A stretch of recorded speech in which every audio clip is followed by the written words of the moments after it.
آج ایک وعدہ دے کرو سونے و ویرو، میرے واسطے نہیں، خدا کی قسم یہ نہ سمجھنا کہ میں کوئی اپنی ٹور ٹپے واسطے، واللہ باللہ ثم تاللہ، اسلام میں اس سے بڑی قسم نہیں۔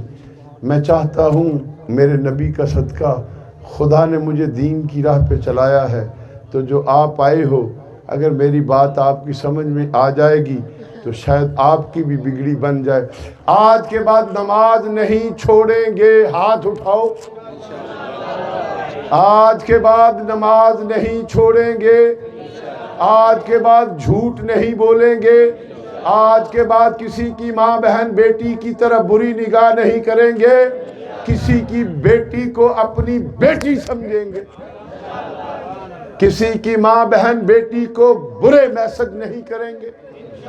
یاد رکھ میرے پیارے بھائی، جب تو کسی کی بیٹی کو میسج کر رہا ہوتا ہے، تیرے خیال میں ہوتا ہے تیری ماں اندھی ہے، تیرا باپ پاگل ہے، لیکن خدا کی قسم تو ماں اور باپ کو اندھا اور پاگل تو بنا سکتا ہے، لیکن اس رب ذوالجلال کی بارگاہ سے کیسے چھپ سکتا ہے، جو سمیع بھی ہے بصیر بھی ہے۔ اس لیے توبہ کرنی ہے، سچی کرنی ہے۔ کبھی زندگی میں کسی کی ماں بہن بیٹی کو برا میسج نہ کر۔ ارے تو کسی کو کر رہا ہے، کوئی دوسرا تیری بہن کو کر رہا ہے۔ میرے نبی کریم علیہ السلام کے پیارو، تیرے گھر پتہ خالد میں گل کی سی، اے پھر سنا دینا، اس واسطے برکت ہے، ملکاں دا گھر ہے، انہوں نے تیل ہی بیچنا، پیسے دے دینے کوئی نہیں۔ خوش ہو گئے نا سارے؟